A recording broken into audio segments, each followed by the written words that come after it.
Analysis report of the transport company. Introduction. Early in the 19th century, Pos Malaysia Berhad, the first postal service in the Strait settlement at the Penang, Malacca and Singapore, was created. By the early 20th century, it had gradually encompassed the entirety of Malaya. However, as technology advanced global over the year, we witnessed the advance of digital media or the internet as well as the shift in consumer attitude about their goods and services.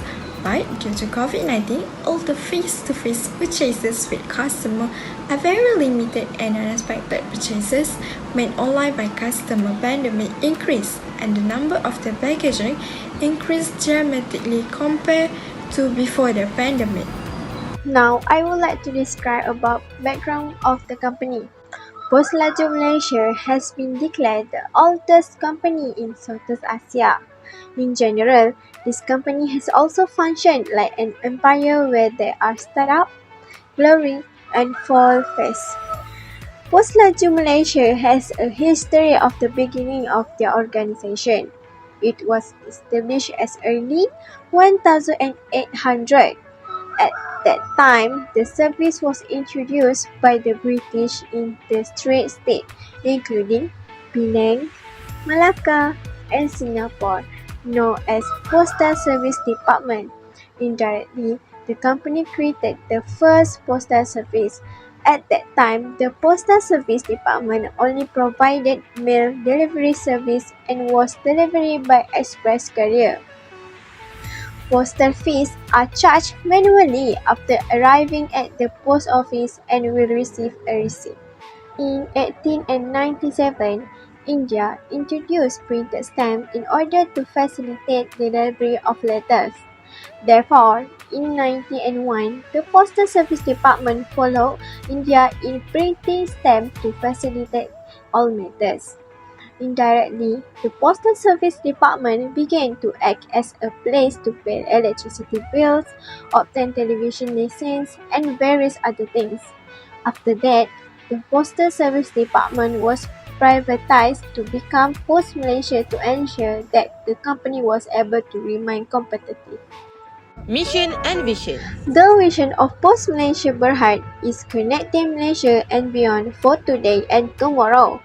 While the mission of Pos Malaysia Berhad is to deliver excellent customer experience and convenience in the areas of communication, logistics, finance service, and supply chain solution at the highest level of reliability and integrity.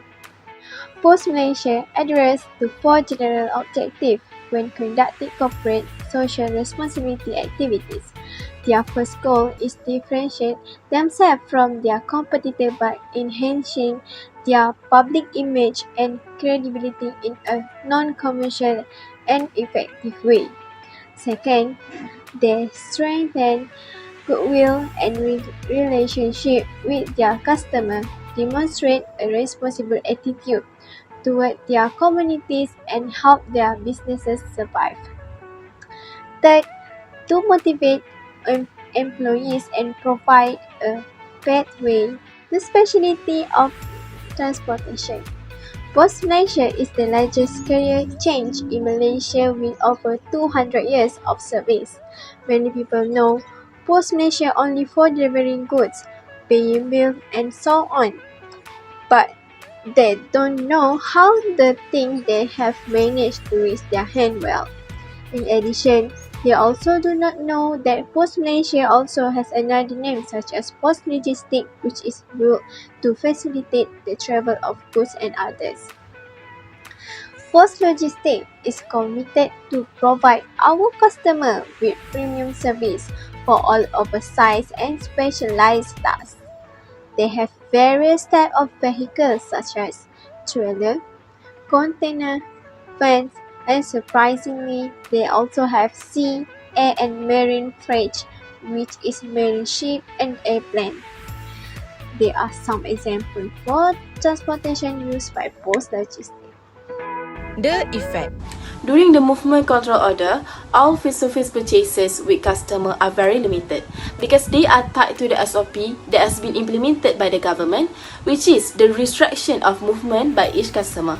However, compared to the online shopping, it received more customer attention during the COVID-19 pandemic, and it was proven that the percentage of online purchases increased by 50% compared to the before the pandemic. Even though online purchase that use courier services make it easier for customer, at the same time, it can have an impact on courier services such as Pos Malaysia, Pos Laju. Overloaded item and slower system. Among the effect given to this goods delivery service is overloaded item and the Pos Malaysia system is slowing down.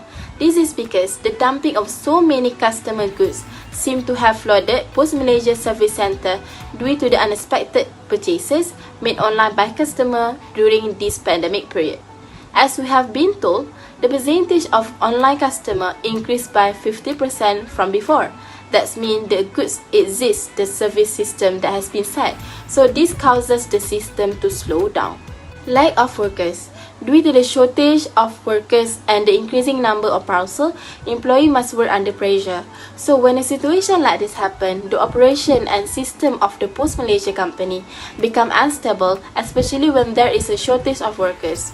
It affects the Pos Malaysia company because it can cause delays in works, and the situation also makes the customer parcel arrive at their home not on time.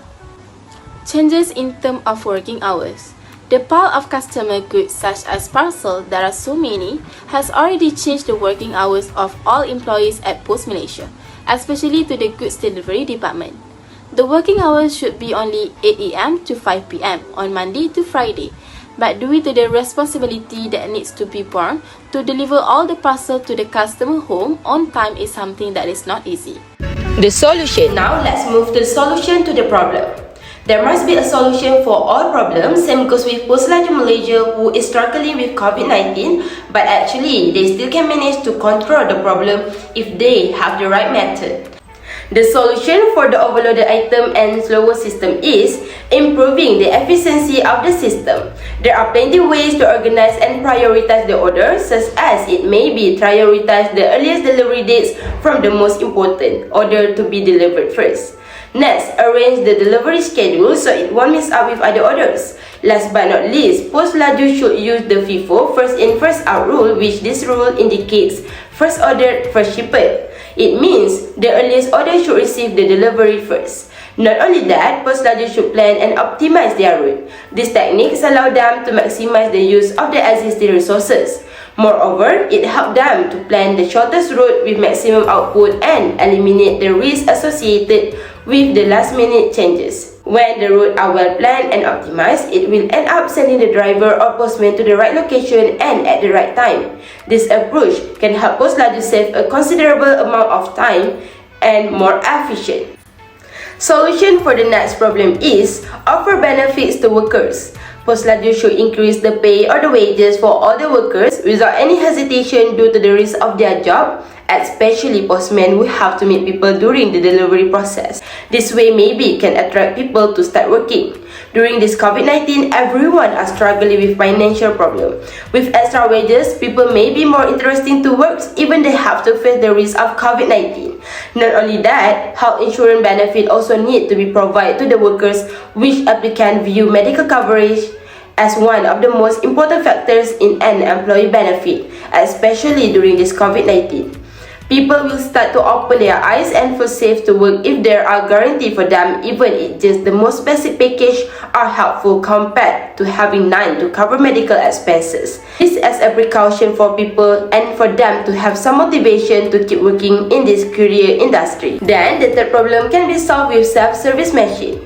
Pos Laju should start to use QR code system machine for customers to pick up their own parcel if their parcel is less than 2, and Pos Laju have to run the machine in 24 hours at the package delivery room provided. This method can still keep the distancing, especially during this COVID-19. With this QR code system, the postman no need to deliver the parcel on time and they don't have to work extra time. For the safety, to take it a step further, Pos Laju can add security or camera or some type of access control for added protection depending on the condition. Customers just have to scan their parcel barcode at the machine and the item will come out from the machine. But to pick up the parcel, customers have to wait for the message from Pos Laju first. This method can avoid overload parcels since customers will take their item in the time given and the Pos Laju staff can reduce their working time. Recommendation: Pos Laju system shortcomings are frequently brought up in complaints from customers. The public wants the Pos Laju service to be improved and fixed that is better. Numerous people have voiced their displeasure, with one buyer complaining that Pos Laju ship products to the wrong person, which is delivered but not received.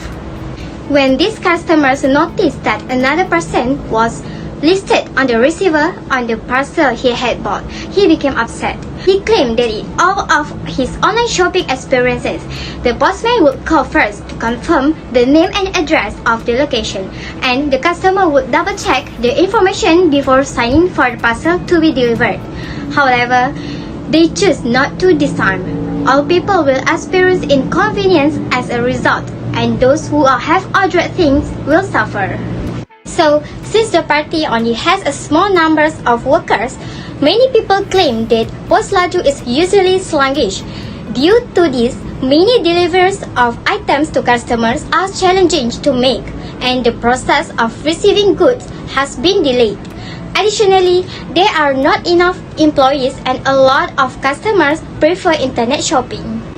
In reality, Pos Laju authorities must intervene by implementing initiative of awarding allowance to workers that put a lot of effort and provide good work while performing their tasks and are able to use principles and operational implementation techniques.